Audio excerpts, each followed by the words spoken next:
First of all, I would like to thank again ICON for organizing such a wonderful exhibition and inviting me and the others to participate in it. It's been wonderful working with her and with the other authors and her staff, Rachel Sloan, and also to thank Larry Feinberg and Star Siegele and all the people who have been such gracious hosts during my time here. Okay, I'd like to think about the issue of the relation of vision and touch in early Cubism. This is something that I think we've sort of been circling around. I'm going to speak from my notes. I'm not going to read a prepared paper, but I do think that some of the things I'll be saying will touch on remarks and observations that I've made earlier. So I'm hoping that that will generate some further reflection on some of the things we've already been talking about. My point of departure is this statement that André Salmon made early in his, in his writing career when he was commenting on the beginnings of Cubism. And he said that he noticed that Picasso and Braque had separated vision and touch by making the objects submit to all the sides of the prism, and that this was a particularly disturbing effect, that vision and touch, which were the purveyors of such separate joys, as he refers to it, were now confused. So it's this unsettling, the destabilization of codes or signs as they had been inherited for several hundreds of years, really, that begin to be destabilized in Cubism. How can you tell if something signifies touch, if it activates tactile sensations, or if you think it should activate them, versus something that is understood to be visual? And you can see how deeply embedded some of these ideas are in Clement Greenberg's essay on the origin of collage, which Lisa Florman referred to this morning, in which we have a kind of characterization of Cubism as moving more and more toward an optical kind of illusion, a kind of illusion that would only be available to vision. So I'm going to try to contest some of that while also putting it into play and reconsidering it. And I'd like to open my discussion through some reflections on this work, a dry point from 1905, a work that's not very well known. It wasn't very familiar to me when I saw it last summer in the museum in Prague at the National Gallery. And I was really struck by the way in which the cues or norms for representing vision and touch are put into play in this work. So even though this is well before Cubism, going as far back as 1905, I think you can already see some of the things that Picasso will be thinking about in terms of how do we represent a form that will arouse tactile sensations and or visual ones. And in some of the comments that I'm going to be making today, I'm going to refer to some of the ideas for how these two things, vision and touch, are generally referred to or represented in art through the ideas of Wölfflin, Heinrich Wölfflin and Alois Riegel, who were writers working and writing at the turn of the century, formalists, people that I do not assume Picasso had read or even heard of, but who nonetheless I think were grappling with some of the same problems, although they use a vocabulary that's a little bit different from the one we're familiar with. But I'm still going to try to draw some of their ideas out and then show how I think Picasso troubles or complicates the norms that they had thought were relatively secure. Okay, so in this work, which I think this is just really a very stunning dry point, this work was titled Male Bust in the catalog that I purchased, and it seems to me that the gender of this figure is really not very secure. This looks an awful lot like a sort of bun of hair that appears in a related work representing a woman, but there are also some young males that are represented like this. So I think it's possible that the gender is indeterminate or open to interpretation through further elaboration of secondary characteristics. And that, in and of itself, a kind of distinction between what is understood as for primary, eternal, in some way fixed, and what could be understood as accidental or an attribute that's not essential to a subject, seems to me that is one of the ways that people tend to think about the difference between the tactile and the visual.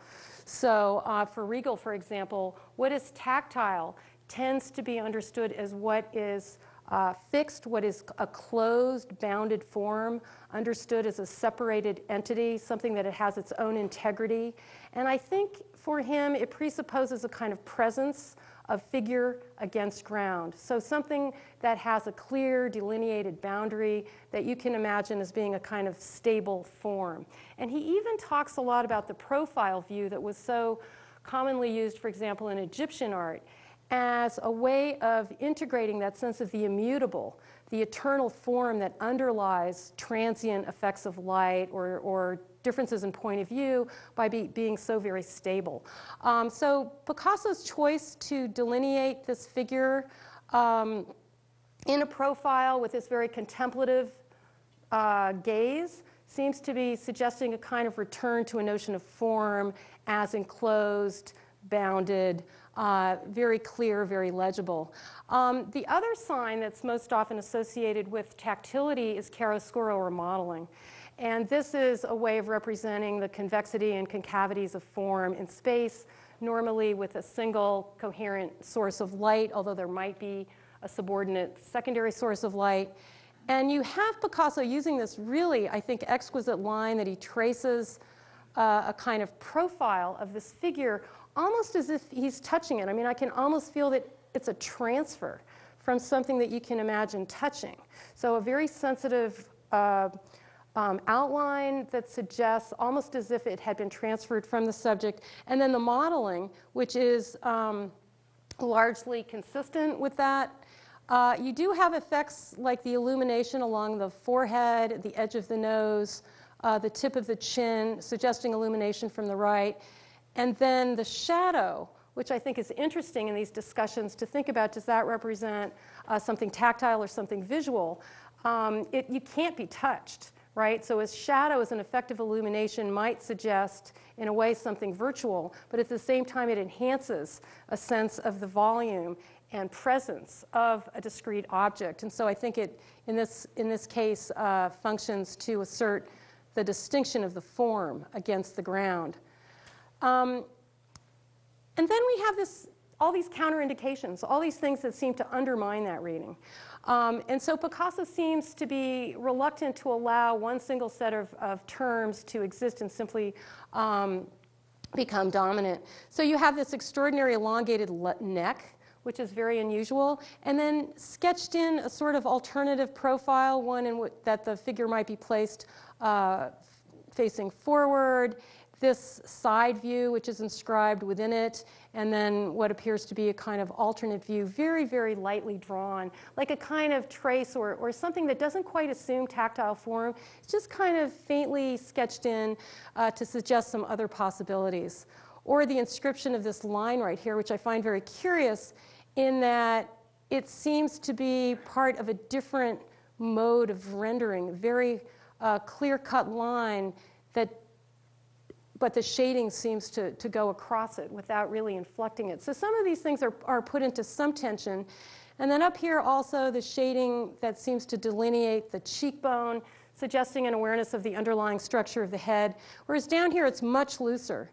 And it's much less clear that Picasso is allowing his shading to actually follow the structure of bone and muscle. So I think if you look closely at something like this, there's a couple of different things going on.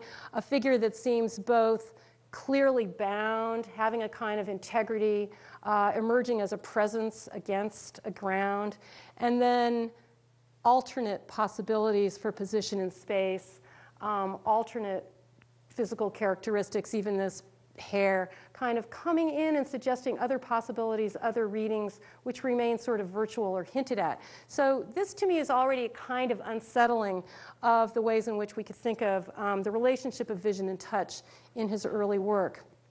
I talked about this work a little bit on Thursday, and I'd like to bring it back in here in terms of what I take Picasso to be doing. And here I'm drawing very much on Leo Steinberg's brilliant analysis of this work, and this has already been mentioned as well, the role of the eris. Charles talked about this a bit, the cut, the watershed, the place where two inclined planes meet as a kind of corner or fold, right? So for Leo Steinberg, the line comes to be the sole exponent, gradually, of volume, of the third dimension. it implies a break between two flattened planes. So it implies a kind of raised or lowered ridge, an edge. And you can see it right here as if it were tracing the fall of the slope of the cheek as it curves around. And he draws this very rigid black line. He calls it inorganic. And I think this is also very interesting. It's an imposition. It's too harsh, too straight, and too black. So it's unnatural. And again, I think Riegel's work is just suggestive in this regard. For Riegel, one of the dominant oppositions through which he understands the entire history of art is the opposition between the organic and the inorganic. And he's constantly talking about how inorganic features may be worked into organic motifs. And when that happens, it's called stylization, or the opposite can happen. And these terms are not fixed. They're somewhat flexible, and things have to be seen in context. So in this case, for Steinberg, perhaps, certainly he had read Riegel, I think that a notion that this is inorganic, it's not something you would see in the natural world. The straight line is more often associated with the crystal. And I think for Salmon, with the prism. It's a hard, sharp edge that you don't really see in nature. So it's a matter of stylization, of a decision to synthesize and to say, this is where I'm going to say that this fall occurs, where the break in two planes actually occurs. You see it over here as well on the side of the nose. And in this case, it's marked by a distinction between this yellowish color here and a deeper rose orange on the side. So the break in those two planes is then supported by a shift in color. So in that case, I think you do have the sense of color modulation in some way working in tandem with the articulation of the crease or the fold. And Steinberg talks a lot about this one too, the way in which the forehead seems to be simply sheared off, so that you can no longer imagine that curvature, the organic curvature that goes around the forehead is actually continuing behind this line, but rather simply slashed and providing a kind of stopping point right on the surface. He also points to the mouth, this black slash that straightens out the irregularity of the meeting of the lips and creates this very inorganic, just straight edge geometric mark. So you see this kind of insertion of certain modes of synthesis, of geometry, of harsh articulations. And then I just find this drawing really fascinating to think about in relation to this. Here is Picasso worrying about all of these planes, things which in the human body, of course, are never quite so geometric, never so rigid, maybe even not quite that symmetrical, but organizing volumes in terms of planes that are then limited or delimited by a line, what he calls the iris. So here you have the nose with a central mark just running down the center. There's another related drawing where he actually puts the nostrils in, and then you have the philtrum right here, up and down for this section right here, right? And then the lips. It's kind of hard to read below the section below the lips, and then I think this must be the chin, but I'd be interested to hear if people have other ways of reading it. But he has to turn it all into crystalline facets, into symmetrical facets with sort of bilateral symmetry, and into these sharp-edged planes that meet along an iris. So this is a way of getting a sense of volume, but one that remains consistent with the flatness of the picture plane in the sense that instead of having irregular curves and all sorts of irregular shapes, there's been this kind of subordination of the natural to what could more easily conform to the pictorial, which is a flattened picture plane, so that everything becomes a flattened plane that then sort of tilts or moves in and out, or these straight edges, which then can refer to the edges of the picture itself, as we've already heard. So this is a kind of formal play. It has a kind of raison d'etre in an effort to find a way to depict volume through planar structures that then can be assimilated to the picture plane. And I hope that's somewhat clear. So line then, for Steinberg, he then asked this question, and what I want to do is try to just look at some other works of art and maybe just offer some reflections on them without really coming perhaps to a final decision. But in referring to this edge, this iris, which he says initially is the exponent of volume right, of two planes meeting. So that's a kind of 3D volume right there. It's so detached from the anatomical forms that would underline the face. There's no distinction in the planes that one expects to see on either side right here. There's no shift in color. There's no curvature. It just seems to float on the surface. So in the end, he says it's indeterminate for him whether this is an optical analog. So he's gone from calling it an exponent of volume. Now it's an optical analog, but one that has a conceptual character. And he says you can't tell if it's conceptual or optical anymore because of the way it simply floats there. So it seems to me that the kinds of signs that we take in the tradition of the history art up to about maybe this period as signifying the tactile, the closed boundary, the edge, the form that projects and is seen in shadow.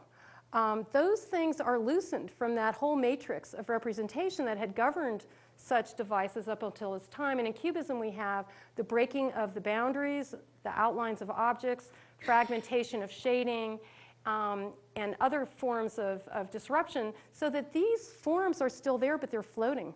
And it seems to me that it's more and more difficult to understand what it is they actually can denote.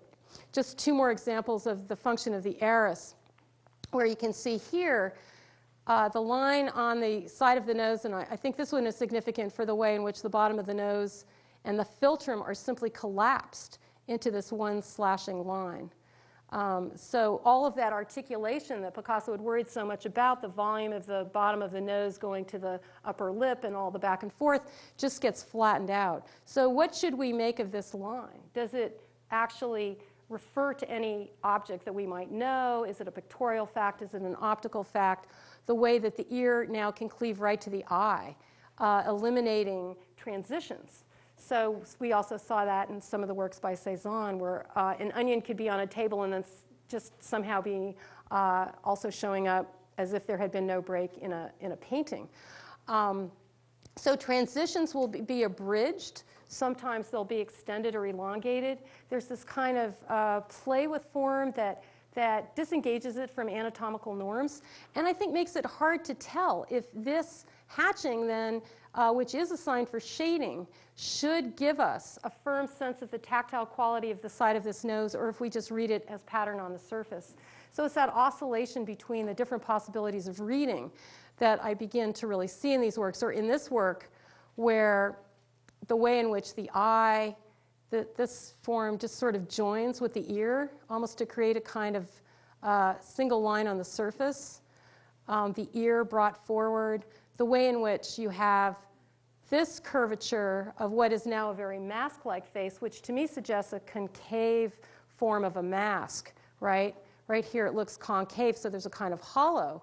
But then this line, establishing an iris with the break in plane, suggests that this probably projects, so that we have a sense of volume projecting toward us right where a concavity had been announced. So what do you do with the cue for volume, which you get here, when it seems to run up against something giving you the opposite indication? So this is the kind of way in which I think the tactile is not so much utterly negated as rendered more complex, more unstable. It's still there to be seen, and Greenberg actually calls it at one point in an essay on another artist, homeless representation. So these are the devices of illusion, which have been loosened from some kind of mooring in a classical coherent system of representation, and now they're sort of floating and become very contradictory.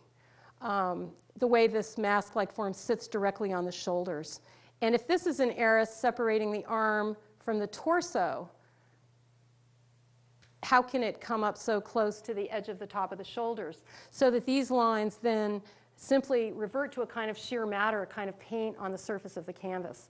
So then we also have the tactility of the substance of the paint itself, which I think also needs to be taken into account. The tactile marking of the surface, the very visible tracing of paint, I think that's something we could have seen also in the earlier dry point, where you see a sense of line as incised, actually a kind of cut in space, right, that he's tracing with a kind of needle-like point. So I'm wondering about the issue of the dry point and etching as this perhaps consistent with the notion of line as a kind of cut, and that is part of what is animating Picasso's desire to work with dry point and what might have made something like this relevant, a kind of cut in space, which can then be also a fold or a pleat, giving you a sense of a turn in space.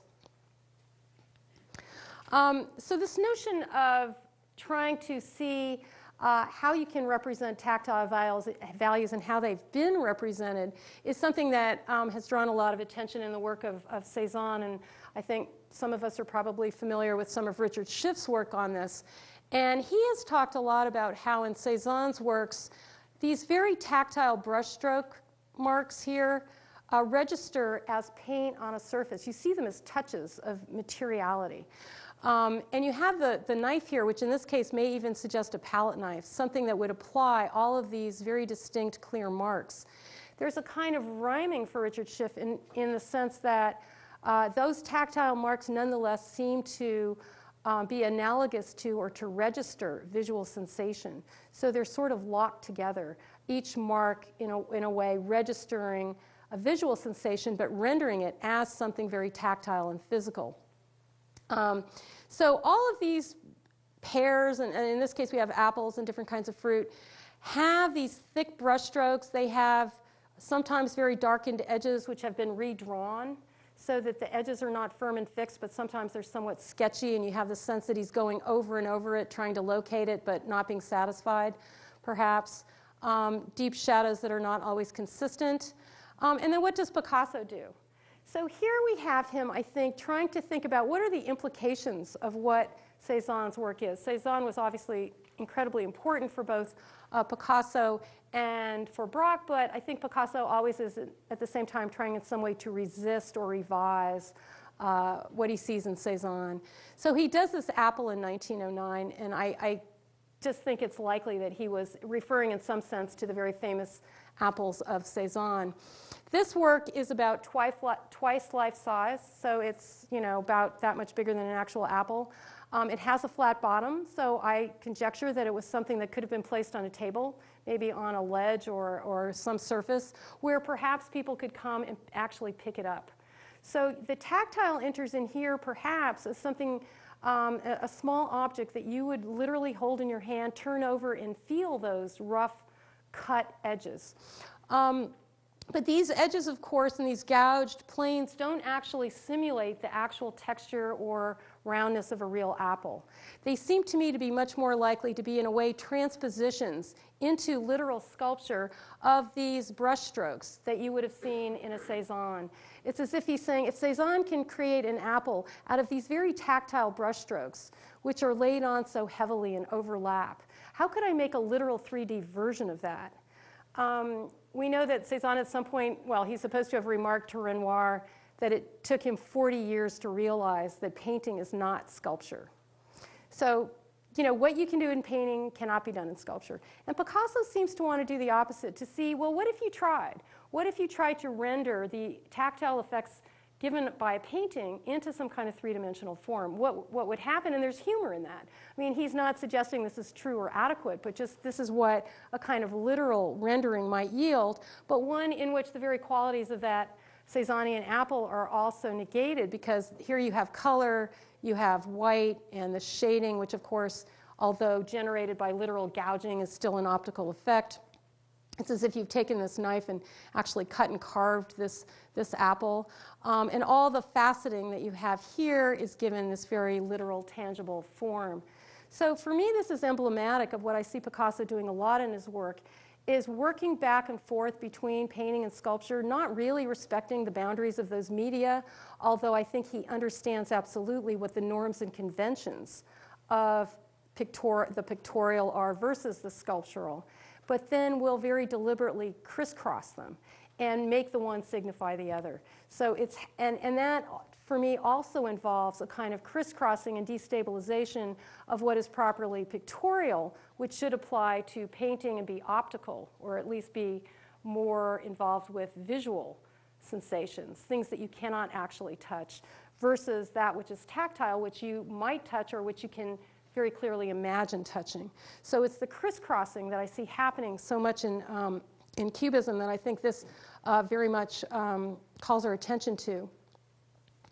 Around the same time, you have him exploring these kinds of effects in painting.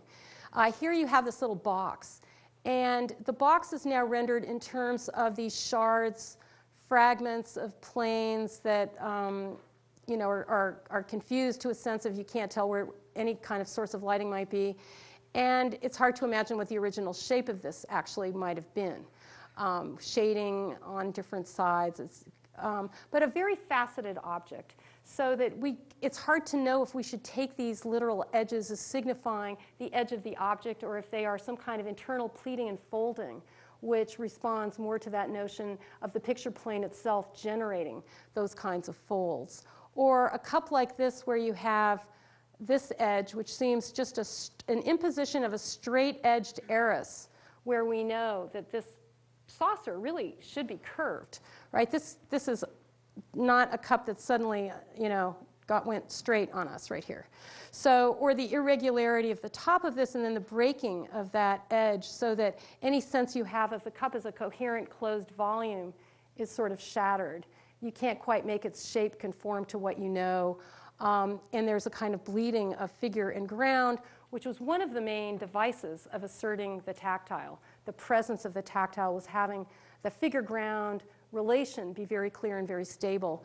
Or the way in which this line, for the edge of this glass, what's it doing up here? There's this kind of funny place where it just sort of ends. You see that it's really physical paint. You have this square-edged form being uneasily made to sort of become the boundary of an object that has a rounded top. And then the rim of this glass just strangely cut away. So that more apples with their faceting, so that objects are given facets that we know they probably don't have in reality, reasserting of course, the so-called autonomy of the picture plane while still referring to those objects. But then all of those facets become edges, those edges of the prism that Salmon called our attention to. And you don't know if this is something that you might be invited to feel as an edge, as a literal edge, or not. Braque, we know, was really very interested in the tactile. He talked about wanting to make works of art that would be very close to the viewer, to invite a kind of relationship to the hand. So there's a sense that, and I think this is true of a lot of Cubism. Annie was talking about this in terms of prints, but I think Cubist works in general invite a closer role for the spectator, that you're invited to be closer to the object than you would to most paintings. There's an invitation to look at the incredible play of textures on the surface, all the different kinds of brushstrokes and lines that are there. There's an interest in making objects that sometimes break the lower edge of the frame or the frame generally. They seem to come out right into your own space. Objects like this knife at an angle, which maybe invites you to think about handling it or reaching into it, but then of course it sort of fades out over here and becomes something far more optical. So there's a kind of, even within a single object, a kind of invitation to grasp something that then sort of disappears into space. Works like this by Braque, he talks about the senses, wanting to appeal to the senses, and you have references to different things like the fruit, wine, music through the violin, through touch. So I think there's an activation actually of more than just vision and touch in many of these works. You have this reference again to the writing of the curve as a kind of imposition of the inorganic, which I think is a way of calling attention to the autonomy of the picture plane. I see it as a way of asserting the artist's stylization, the distinction between nature and what the object gives you. At the same time, you have a lot of tactile elaboration of the surface, and I think it's interesting, especially in these corners, where it just gets very thick and very rough and very heavy in terms of paint. So just where the ground is supposed to fade out, and we are often told that it does that, and in some ways it does do that. You do have some sense of a central configuration in the middle, and maybe the edges in some compositional way fade out, but in terms of the layering of the paint, often that's where they get the thickest. So it's interesting to see that, and you have to look close to really register all of these effects. So there's a kind of interplay here, I think, between those tactile values of the paint, the application of the paint, and the characteristics of the objects. What we don't get in most of these works is a clear, legible sense of the object's physical attributes, which is another way of thinking about tactility. So if you think about a violin, the attribute might be wood, its woodenness. Or a vessel, is it glass or clay? It's that material substance and its textures that we also want to be informed about in order to get a tactile reading. And what we get instead is everywhere the sense that what we're looking at is paint, and very rarely is there a sense of the literal textures and qualities, the predicates of objects. In this work by Picasso from 1910, you can see these boats at Cadaqués. And again, that sense of bilateral symmetry starting to come in, which generates a kind of grid. Here's the front of a boat, the back of it tilted up. Some of these are masts for the ships. This seems to be another boat divided just right down the center. And then a lot of elaboration of the surface. So by bringing what should be fading into the background forward, disrupting that subordination of ground to figure, so that the figure and the ground are sort of intermeshed. That's to create a kind of confusion, I think, of the tactile and the visual.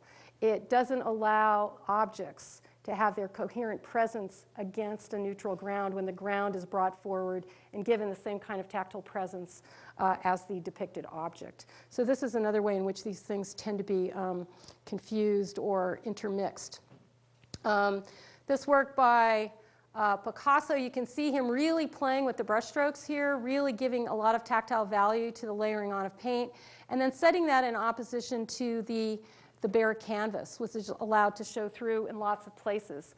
So here's a pipe, and you can see given to you with a round bowl and also these square-edged facets, or this glass, which seems to have a triangular top, which alternates with the rounded profile, and then this sort of thick layering of paint on here, which for me suggests perhaps sparkling of light. Maybe that's a way of signifying something immaterial. And if so, it's given to you in the thickest possible brushstrokes. Or down here, where again you have these very thick brushstrokes in the stem of the glass, and perhaps a shadow. Probably a sign for the newspaper, the intransigent, the intransigeant, going across here. So this play of figure and ground, where here this is just pure ground, and the ground comes through also as figure versus the paint with the matches up here in this kind of holder. So what happens then to those qualities of the objects? The fact that a violin or a table is made out of wood, these are the tactile textural cues that also really help us to understand what something's made out of and to imagine grasping it or to having some kind of tactile understanding of it. So if you look at these two works by Braque, Braque seems to be the one most interested in representing the tactile and trying to get a sense of the tactile into his work. As was mentioned before, we seem to think is the first person to have put sand on the surface, and you can really see a lot of sand right here, sometimes metal filings, other forms of debris, to actually build up a sense of the tactile on the surface. So this is a way of counteracting illusion. To have literal texture, literal depth, literal substance that arouses tactile sensations. So in places like this, and a lot of it seems to overlap these grapes, which of course are understood to be 3D. So it's a way of suggesting they're 3D, but in a way that doesn't mimic the actual volume of those individual grapes. And then we have, as was mentioned before, the use of the painter's comb to get a sense of the quality of wood, to generate wood. And you have a little bit over here in this work, or here. And I think it's interesting that when these characteristics come in, for the most part, they are separated from the shape or volume of an object. So the wood grain as a separable predicate, as an attribute, is given to you, but not in conjunction with the form of the object. It's just sort of put in there right there. So is that part of the paneling of wood in the wall? You're not really sure. Over here, is this part of the paneling of the wood? Is part of this the table? It's not really clear to, where you can locate some of this, although it does seem to signify wood. And then in some cases, we also have the wood grain applied to a glass or an object that we know is not made out of wood. So these attributes are mobile. They can move around. They may still signal something. They can still denote it. But like a little bit of shading, they may not adhere to the form of the object that's being depicted. And then Braque brings in the wallpaper with printed faux bois or fake wood onto it, which gives perhaps in a way even more tactile value, because now I think you literally see that this is something pasted onto a paper surface. So there's a sense of overlapping, and you can see the different quality of the paper. Braque, in some cases, including in this case, varnished these pieces of paper that had the wood grain on them. So it seems to me he's attempting to give a sheen as if it were actual wood. So in this sense, I would really want to contest some readings that suggest that this is a way of restating the flatness of the picture plane, because you really do have a sense of the distinction between these planes and the ground. And although there is perhaps a sense of restating in a way, the distinction and the overlapping is another thing that really comes into play. In this case, the wood seems to belong as much to this violin as to the wall behind it. Now, if that is the case, and this is understood as a single plane, then we again have a figure-ground confusion. The wall that should be far in the distance, or at least well behind this violin, is now contiguous with the very plane that is composing the violin itself. So the background comes forward and the two are interlocked. That proximity in itself is a sign of the tactile. So whenever you can bring something forward and manifest its material qualities, that could be seen as one way of suggesting the tactile. But here set into a kind of composition where these bits of shading float and give everything a kind of indeterminacy. And finally, I'd just like to end with this work. This is a work that was in storage at the Philadelphia Museum of Art and sort of came out of storage. The first time I saw it was in person was maybe 2 years ago. And I was just really struck by it. So, it's very often the encounter with the actual object that causes me to register something that a reproduction hadn't done. But in this case, it's really the way in which any individual line undergoes a kind of permutation. Even the same line turns into something different as it travels through the work of art, so that it's hard to know how exactly to take any one of these lines. We obviously have a violin here, and the two different sound holes, I think it's significant, don't have to parallel each other. This doesn't even have to look like a sound hole, but you recognize it as such because of its placement. But it seems to also to be folded into the shape of a guitar. Here's the double B form that had very often stood for a guitar. So I think that it's possible that Picasso is now conflating various forms of the guitar and the violin together. And by folding this B shape in, right, you do have the sense that this line functions as an arras, a literal fold. So you can almost imagine the operation of this being made out of paper, being folded along this line, and then this contour or profile is folded in. If that's the case, then we have a sense that this is a piece of paper that's part of the same piece of paper as this. And of course, in reality, it is. It's all on the same paper ground. But he's making you almost feel the operation of the fold, which had been implied in the 1907 self-portrait. So the idea of the fold and the cut now are very clearly part of what's going on here.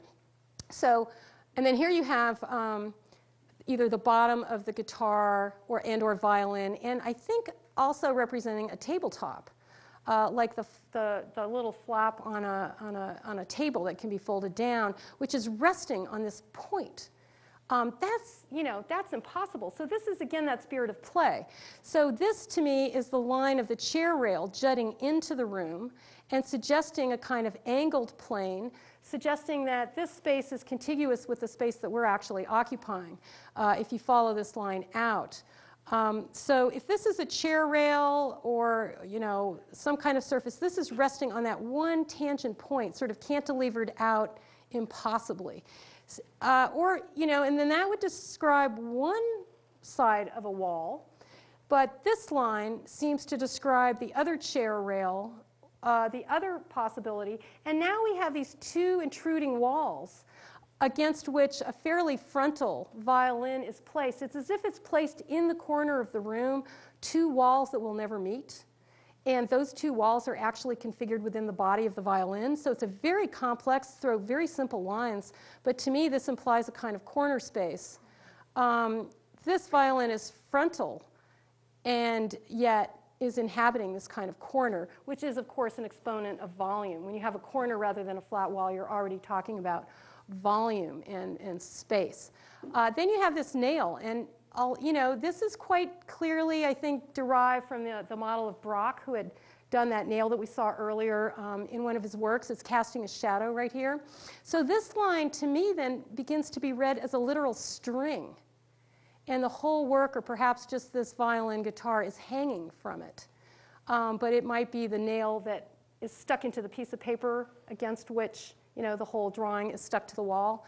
So then I start reading this as a string, and then it becomes one of the strings of the violin as it descends. So its identity, I think, is being permuted or changed as it descends. It looks a little different than the other strings. And then it passes underneath the guitar profile to become the chair rail. So those, if you read it that way, and you may come up with other readings, but it seems to me that that single continuous line is undergoing an identity transformation as it moves through space and taking on different possible tactile qualities, different sense of weight, different sense of an operation as it moves along. And then if this is really quite flat, this then opens up into 3D, suggesting a kind of rotation, so suggesting that maybe we see it from this angle, since we can see this from the side but not that one, but then that's kind of countermanded by this very straight drop right here, which makes the whole object flat again. So for me, this work suggests a number of different things that I think are implicit in what I've been saying, I hope have come out to some extent, is that there is a very strong interest in the tactile, in the production of possible, if imaginary three-dimensional spaces that maybe can only really exist in this pictorial world, but which nonetheless are meant to activate viewer response. I think we are meant to think of this line as extending out into our own space and to get involved in an almost corporeal manner of reading these lines, feeling their weight, feeling the operations of folding and cutting that are actually occurring through the manipulation of these very simple lines, so that things can become optical and then re-become tactile and move back and forth. So I think it's the complexity of those relations that Picasso and also Braque want to hold on to, rather than a kind of single stream of thinking about Cubism as moving gradually toward the optical. I'd like to keep the tactile and the corporeal references in play and see them as always in some kind of relation to the optical and the visual. Thank you.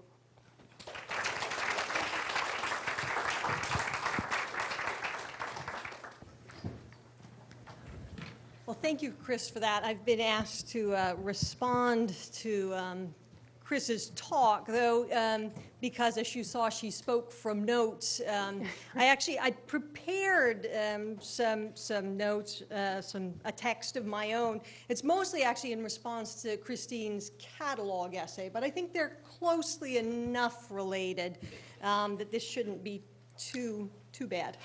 But I do also have to apologize. I began these on the airplane yesterday and finished them at about 6:30, so let's see how much coherence they have. And one other thing, I'm going to talk about what I found most striking in Christine's essay and in her talk, but also I thank you for showing some works I hadn't seen before. There were some nice little offbeat things in that selection. Okay, Christine's discussion brings to the fore two things. First, how the haptic or tactile and visual cues in Picasso's and Braque's Cubism are repeatedly crossed, becoming at times signs for one another. And second, how the tactility of the materials themselves, particularly in the varying thicknesses of the paint and heterogeneity of the brushwork, complicates matters even further. These observations, which it seems to me are basically right, present us, or at least I felt they presented me, with a particular challenge, namely how to integrate them into a larger understanding of Cubism and its development. sort of the theme of my talk this morning, and specifically how to square them with the interpretations of Cubism by Greenberg, Braque, Krauss, and Clark that I presented this morning. Those accounts all have, at least for me, a certain explanatory power, but none of them really fully explains or accounts for the kinds of observations presented in Christine's essay. Her observations are probably most easily assimilated to the semiotic accounts of Krauss and Braque, and that Christine shows how two sets of signs, for the visual on the one hand and the tactile on the other, which we normally conceive of as antithetical to one another, designating contrary things, occasionally change places in the context of the Cubist work. We might see this like the two newspaper fragments in Picasso's 1912 papier-collé violin discussed by Krauss as demonstrating the essential arbitrariness of the sign. Again, at least those signs denoting light or atmosphere and depth. The varied and dense materiality of the works could be seen also, I suppose, as working to overcome naive but fairly normative assumptions about the transparency of visual signs. The thickened materiality making it impossible to conceive of the picture as a window onto the world outside. Instead, our attention is arrested, as it were, on the very surface that's meant to act as the interface between work and world. Greenberg, of course, had also talked about the materiality of Cubist paintings, about the sand and stenciling, and the way that these features emphasize the physical support, and so also, in a sense, the objecthood of the picture. But Christine says very early in her essay, and I think rightly, that there's far more variation and particularization in these works' treatment of the surface than can easily be accommodated by accounts such as Greenberg's that see Cubism as driven by an oscillating tension between literal ground and fictive depth. Calling attention to the surface wouldn't seem to require quite the variety of means that Picasso and Braque invented and often deployed within the context of a single painting. T.J. Clark's essay, which is deeply materialist in many ways, is oddly inattentive to the issue of surface facture. And maybe that's because many of the paintings he discusses have been subjected to the kinds of conservational abuse that Bart de Volder and Claire Berry will be talking about shortly. In any case, what Clark does mention and insist upon is the specificity of the Cubist paintings, the infinitely subtle gradations we get in their nuanced evocations of light and shade, and our sense, however misguided, that those paintings are attentive to and actually describing some feature of our world, even if we don't know what that feature is. It seems to me that one could draw a certain parallel or analogy between that kind of pseudo-descriptive specificity that Clark makes central to his argument and the rich density and particularity of the surfaces of Cubist paintings, the specificity of their materiality. And so that got me to thinking about what a painting is or does, and how that notion might have been fundamentally reoriented in and by Cubism. So what is a painting, and what does it do? In Heidegger's The Origin of the Work of Art, paintings, the example Heidegger uses is a painting of a pair of shoes by Van Gogh, are held to be different from other kinds of things, including other kinds of man-made things, in that in them we come to see what sort of thing a thing actually is. One of Heidegger's larger claims is that in the modern world we no longer stop to interrogate the fact of existence, of what it is that something is, because we're too caught up now in instrumental reason, too concerned for how things might be used to accomplish a task and so achieve some particular end. In most of our everyday engagements with objects, with work shoes, for example, we never stop to regard what Heidegger calls their thingly aspect, to wonder at the fact and mode of their existence. They are merely tools for us, ready to hand, but largely invisible or transparent in our interactions with the world. In works of art, however, in Van Gogh's painting of the shoes, to stay with Heidegger's example, we're actually brought up short, he says. By and in their representation as art, they cease being tools, and we no longer relate to them in the same transparent way. We pause to look, and in that suspension of our usual use-driven relation to things, we are brought face to face with them as such, We note something of the weight and texture of their existence, the shoes both belonging to our world and yet being fundamentally alien or other in their brute materiality. One way we might try to understand Cubism, it seems to me, and particularly this moment in 1911 and 12, when the surfaces begin to get extremely complicated, is in relation to this Heideggerian account of art. Presumably, at some level, the Cubist pictures are acknowledging that paintings are no longer able to function in quite that way. The reasons are, extraordinarily complex themselves, more than we can deal with here in anything but the most schematic way. But presumably they have to do with the invention of other means of representation and reproduction and the ever greater technologizing of our world. Paintings have come to seem almost an artifact of a bygone era, which we really only look at, if we do at all, in the rarefied atmosphere of the museum. In this account, Cubist paintings would be seen as registering that fact, and again, registering it as loss, but also, in effect, transferring some of the weight and density of the things that painting formally represented or revealed to the surface of the work itself. The intense factura of Cubist paintings, which Chris has so beautifully brought to our attention, does, it seems to me, give us pause in the face of its odd and fundamentally alien materiality, its almost ineffable specificity. If painting is no longer able to show us the thingly nature of the objects represented, even though, importantly, it continues ineffectually in that attempt, it can perhaps foreground the thingly aspect of its own nature, and so preserve at least something of its former function. In many ways, of course, this is just to repeat what others have long claimed, that Cubist paintings and collages have become objects in their own right. But the emphasis here is on how they also work, quite hard, it seems to me, not to become objects like any other, objects toward which we could easily adopt an instrumental or indifferent attitude. And the preservation of at least something of painting's former representational function serves to connect the work to its history and tradition, and so also to remind us of what art once did and what has now been lost.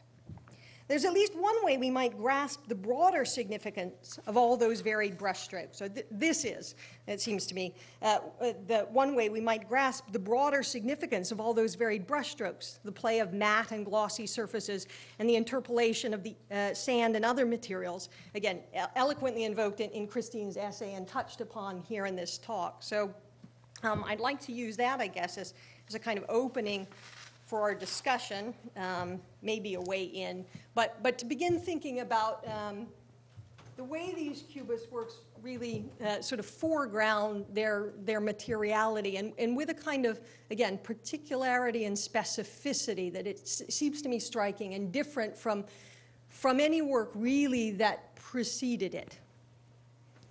So I don't know if you want to comment on that comment. Yeah, I think that's a very good way of thinking about it, actually. I mean, I hadn't thought of connecting it to Heidegger, but I do think that you're absolutely right in seeing that although they approach a condition of objecthood, which has been so much talked about in the 20th century, and they do strive to make that objecthood visible, they are not ordinary objects in any way, and that there's such an investment in traditional techniques, chiaroscuro. I always am amazed at the way the paint is laid on. It seems to me sensitive and varied to such an extent that I think is rare in 20th century art. So that sense of a kind of loving factor, actually. Mm-hmm. So these are objects invested with a lot of emotional and value, even if the color may seem muted. To me, they're really alive with the artist making and the touch.